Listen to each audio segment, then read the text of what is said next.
Gracias.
জেলমেল পড়া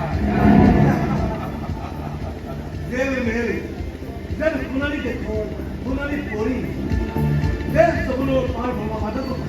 আৰু এই মাদকতাৰ হাতত কাম কৰিছে খ্ৰীষ্টান পদম নহয় নহয় ন সাগৰ নহয় মহাসাগৰ যি মহাসাগৰ নিক্ষেপ কৰি জেলমেলৰ যৌৱন প্ৰেমৰ চৰণত তাইৰ লগত মই বিবাহ পত্ৰ আবদ্ধ হ'ল হস্তগত কৰি মহানন্দ বৰাৰ সমস্ত পাৰ্টি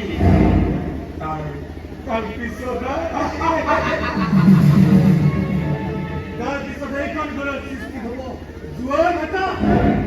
আৰু এই জোৱাৰ ভাটাটো তল পল হৈ যাব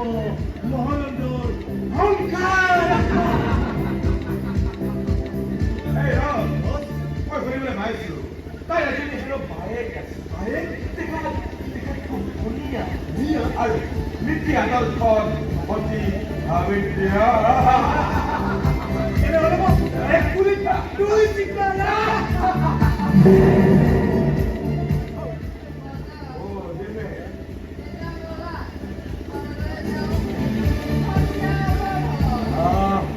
সময় বাদ দিয়া না চৈধাৰ তাৰে সময় আহিব আৰু যাব কিন্তু সুযোগ সুবিধাবোৰতো পুনৰ ঘূৰি নাহে স্বাস্থ্যৰ কাম একে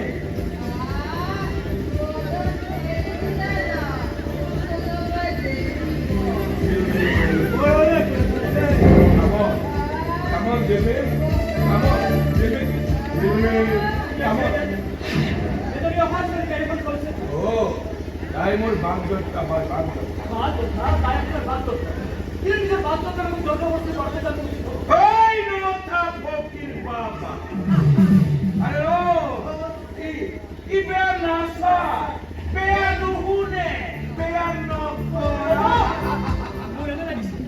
আপোনালোকৰ মুখত জাতিৰ পিতা মহামানৱৰ নাম উচ্চাৰণ জাতিৰ পিতাৰ আত্মাই অশান্তি পাইছে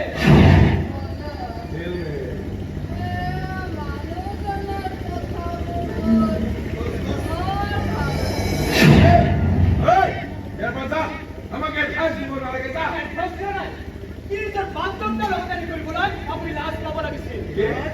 কি কৈছা লাজ কিয় লাগিব হাত কিয় লাগিব আপুনি কাৰো ওচৰত ভিক্ষা মাগিব নোৱাৰে আমি গান গাইছো নিচা খাইছো ফূৰ্তি কৰিছো তাত তোৰ চকু প্ৰত্যুত্ত কিন্তু মোৰ সহ্য হোৱা নাই মোৰ নিজকে প্ৰশ্ন হৈছে আমি মোৰ মানুহ নে বান্দৰ এবাৰ বান্দৰ আমি দেখি মই কিন্তু দেখিও নেদেখাৰ ভাও ধৰিব নোৱাৰো আৰে চকুত কলা কাপোৰ মাৰি গান ধৰি সঁচাই গান আৰু হাতত খাৰ বিন্দি হৈ থাক তহঁতে মোক কি বুলি ভাবিছ নাজানো কিন্তু তহঁতৰ দৰে ডাঙৰ মোৰ মই সমাজত থকাটো নিবিচাৰো গতিকে ঝাৰু মাৰিবই লাগিব তাৰ আগতে ঝাৰু মাৰি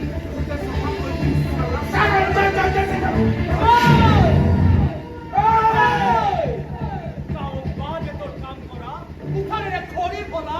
এইখন হাতে নহয় ফাঁচিকা সন্ধ্যা হয় তহঁতৰ মোৰ দুটা চিঙি আনি মই পুৰি কৰি পেলাম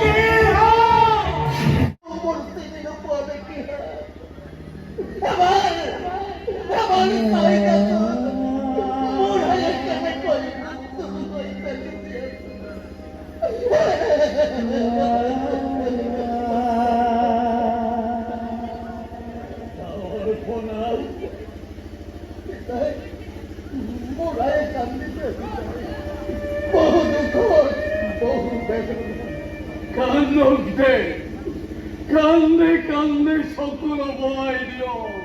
সৃষ্টি কৰক সাগৰ আমি বোধ হয়তো হতে যান বহু দূৰ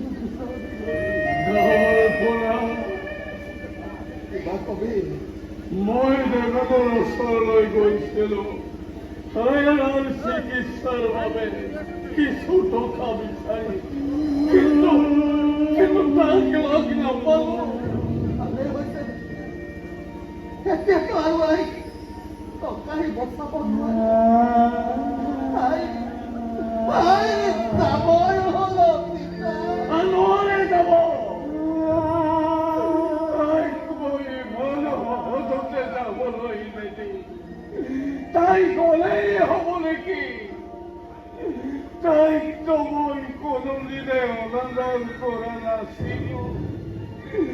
স্থলত মোক অভিমান কৰি কিয় গুচি যাব নে মই তাইক বহুত মৰম কৰিছিলি তেওঁৰ সেইকাৰণে আমাৰ মৰমক কোনে ধৰিছে অফিচা বান্ধৈ বলহনি চৰবান্ধৈ কিমান নদী ভাষাৰ বান্ধৈ যাব পাতলে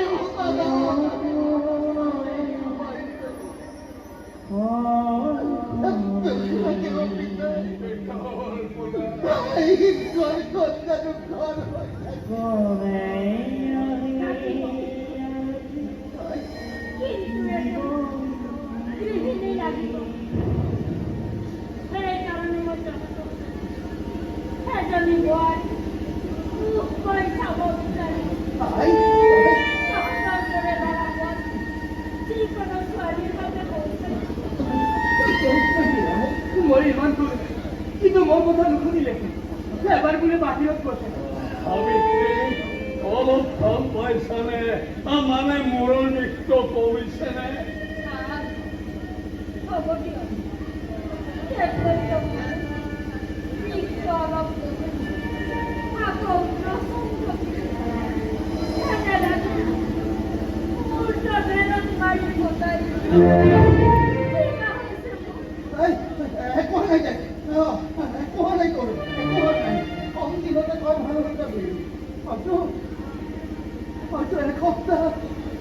আকৌ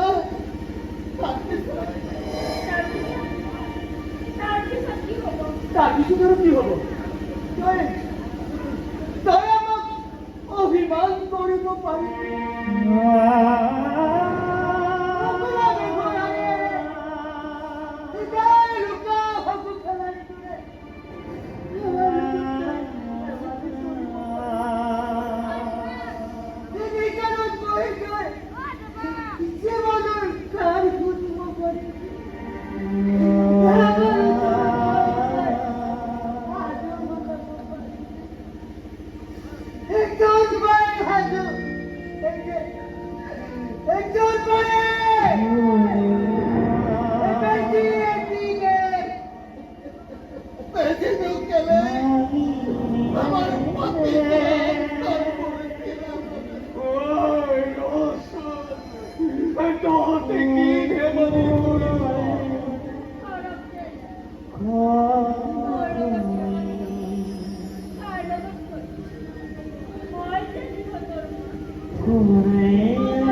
ঠিকেই কৈছে ভাইৰ শান্তিৰ বাবে এই ঘৰখনৰ শান্তিৰ বাবে এইখন ঘৰত কি কলি তই এক্সিডেণ্ট এক্সিডেণ্ট নহয় এক্সিডেণ্ট কি আকৌ ভুল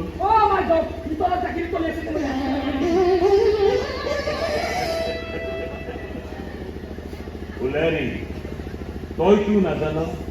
যে তোৰ হাঁহিত এইখন ঘৰত বকুল ফুলে তোৰ সহজ সৰল কথা শুনিবলৈ পাওঁ নিজানৰ গান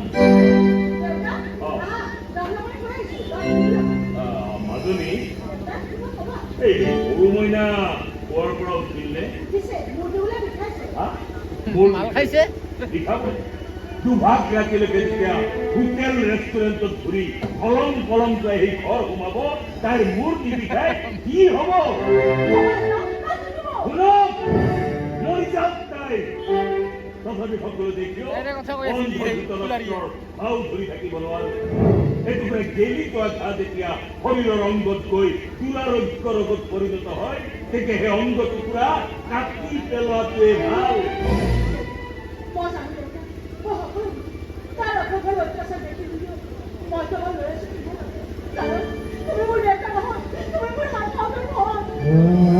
সেইকাৰণে মোক মই কৈছো আই তই তই বিয়া হ আঁতৰি কাতৰি ঘৰত সুন্দৰ পৰা মই মাৰৰ স্মৃতিলৈ মৰি মৰি জীয়াই থাকিম এই সংসাৰ তথাপি তথাপি তোৰ দুখ মোৰ সহ্য নহয় আয়ো তই কান্দিছ কিয় কান্দিছ মোৰ কষ্ট হ'ব বুলি ভাবি একান্দিবি একান্দিবি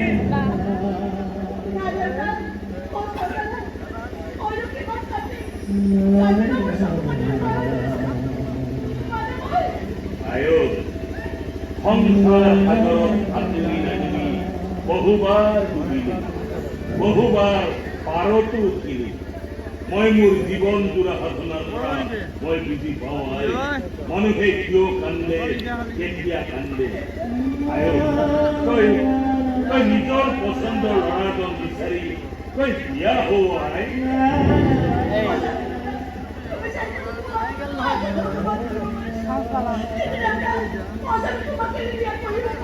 পাৰিব লাগিব আই পাৰিব লাগিব মোৰ যেতিয়া সকলো থাকিব তোক মই ৰায় চাহকি সাক্ষী কৰি এইখন ঘৰৰ পৰা উলিয়াই দিব নোৱাৰো তেনেস্থলত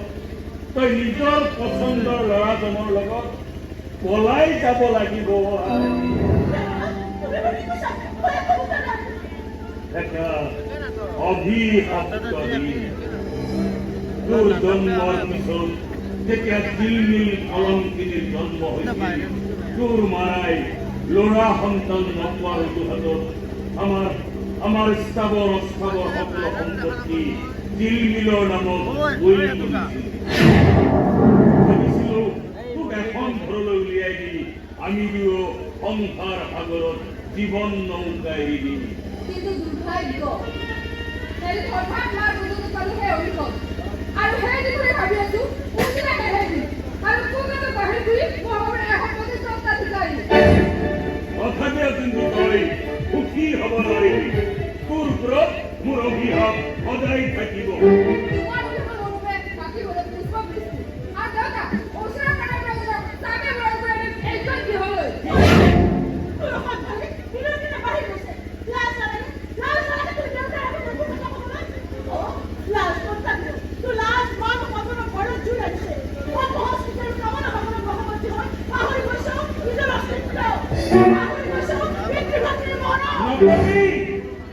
নকবি তাই পিতৃভগ্নী মৰমৰ কথা তাই তাইৰ চৰিত্ৰত নৈতিক স্খলন ঘটিছে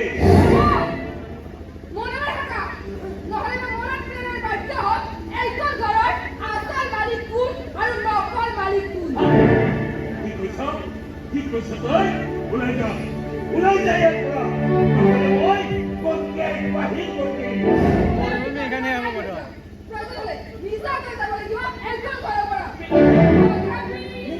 কি কৈছ তই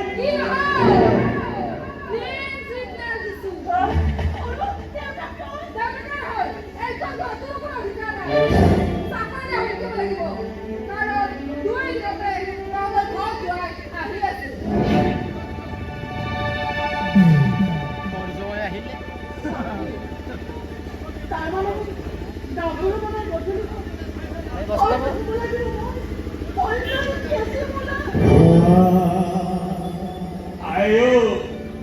তই মোক ক্ষমা কৰি দিবি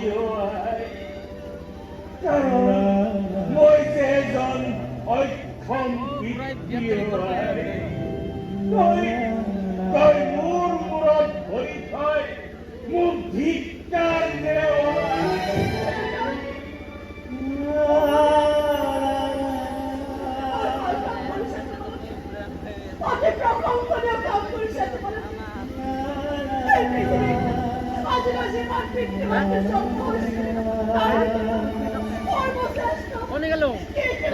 যাইবা নেকি